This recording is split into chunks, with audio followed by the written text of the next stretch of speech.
what's happening, guys? I finally seen the Civil War just like a couple of days ago. I didn't have an opportunity to record a video, but I do have today. So this will be my review of Tom Holland's Spider-Man in Civil War. It won't be a review of the movie, you know, I do reviews only on Spider-Man's films. The next one obviously would be Spider-Man Homecoming. So this is more of a me expressing my thoughts on Tom Holland's take on Peter Parker instead of a Civil War review.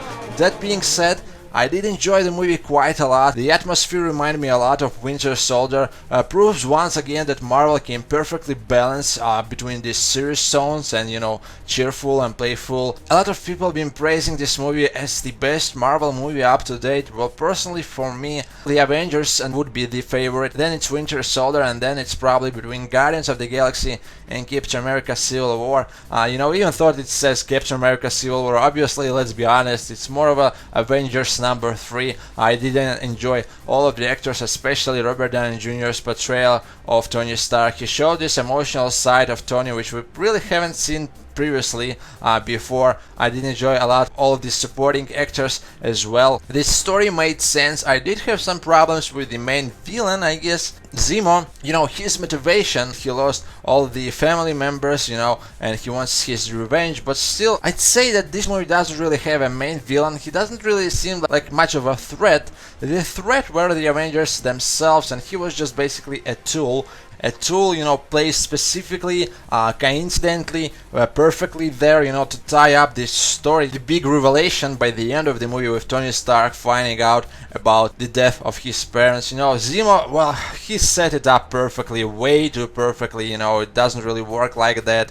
There are so many stuff which could have gone wrong, but that's about it. That's probably the only problem I had with this movie. So yeah, I enjoyed it a lot. Now back to the main point, of course. Finally, I've seen Tom Holland's portrayal of Peter Parker. You know, for like months Tom been saying that he took the best from Andrew Garfield's portrayal of Spider-Man and Tobey Maguire. I think I was worried a little bit that he might copy-paste, but after seeing his part in Civil War, I can see what he meant by saying that he took the best. The very first scene we are introduced to Peter Parker, you know, Spider-Man's intro scene might be the best intro to any of the Avengers, you know, so far in the MCU. The music started playing, we saw the tidal queens, we saw the landscape of New York City. It was like, boom, we're suddenly in another movie, in something entirely awesome, something which has nothing to do with the events of Civil War. We see Peter from his back walking down the hallway, and oh my god, I was on the edge on my seat, guys. I was so freaking excited. Oh my god, it can't be real, you know, Spidey in an Avengers movie. Oh my god, it's like I was dreaming about Spider-Man being in a movie with Avengers. It's like, you know, the realization came to me only once I've seen Peter walking down the hallway. Only then I finally woke up, you know, and it wasn't a dream. So yeah, getting back to what Tom meant when he said he took the best from Andrew and Tobey. During the apartment scene where he talks to Tony Stark, you can see there's this innocent side which we saw a lot in Tobey Maguire's portrayal of Peter Parker. A little bit of a lost kid, you know, who's really not sure about himself. Then there's also this cockiness, which was present in Andrew Garfield's portrayal of Peter Parker. So basically, it's a mix of all of them, and yet Tom managed to bring something entirely else. You know, you can see that this Peter Parker is really a kid. And I'm not talking about the age specifically, you know, of course Tom Holland is way younger than Tobey was by the time of the first Sam Raimi movie.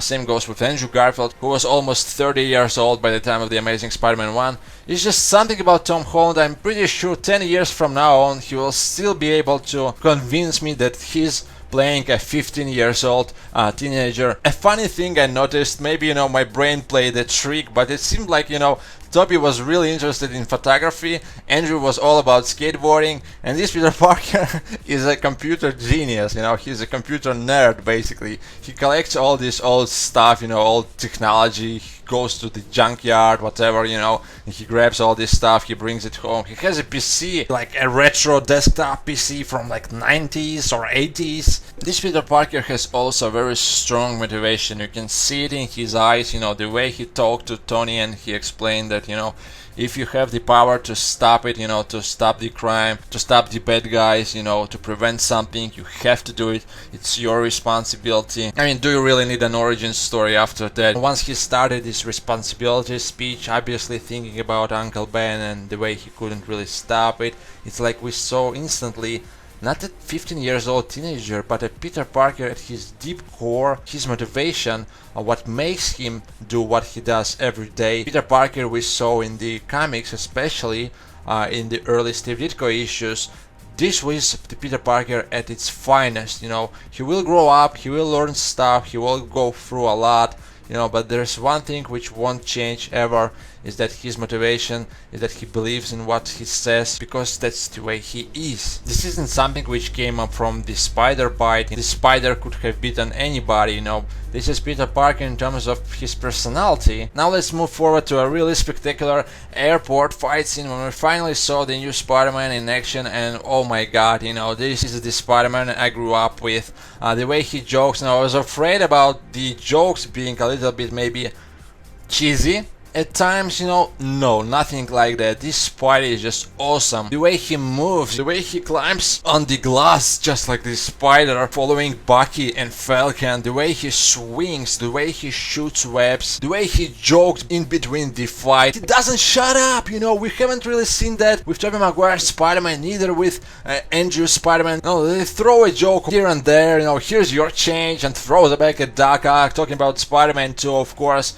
But this Spider-Man doesn't shut up. You know, I've been reading some reactions and people said that, you know, I didn't really like Spider-Man, he was a really annoying kid, but hey, that's who Spider-Man is. Even thought he's been Spider-Man for like 6 months prior to the events of the Civil War. Yet Spidey shows these amazing capabilities, you know, he's already in his league. You know, I can easily see Spider-Man taking each of them, you know. Spider-Man is really powerful, yet he doesn't really know that, of course. He's still very young. Of course, he will still develop, he will still go through a lot in his solo films. But honestly, you know, just like the first couple of issues of The Amazing Spider-Man, perhaps this period, you know, him being 15 years old, him being really inexperienced, might be actually the most awesome period we might see. You know, his part in Civil War and the very first Spider-Man solo film, Spider-Man Homecoming. You know, one of the first things Spidey does in the comics is that he tries to join the Fantastic Four. How he does it? Well, he just swings into the freaking headquarters and asks them if he can join. And then he finds out that there's no salary, and he says, no, thanks, I'm not part of it. I mean, do you see Tobey doing it? Do you see Andrew doing it? No, I can see Tom doing that, you know, instead. This Tom Holland's Peter Parker can freaking do it, you know. This Peter Parker can do it, can be cocky, can be innocent, can be, you know, serious.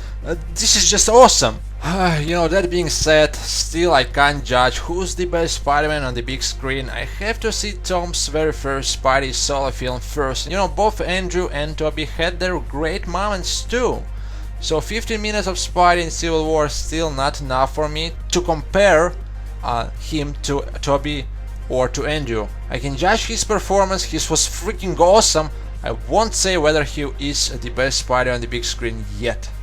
That's my personal take on it. In the meantime, what do you guys thought about Civil War? Precisely what do you thought about Tom Holland's part in it as Spider-Man Peter Parker? What's your thoughts? Maybe you already know whether he's your favorite Spider-Man on the big screen. You know, are you comparing it to Tobey's and Andrew's performances already? Let me know in the comment section down below. The next video will be a roundup of some Spider-Man news. Let's hope Tom Holland will nail it in Spider-Man Homecoming the way he did in Captain America Civil War. Thanks for watching, stay tuned for more, and I'm out for now.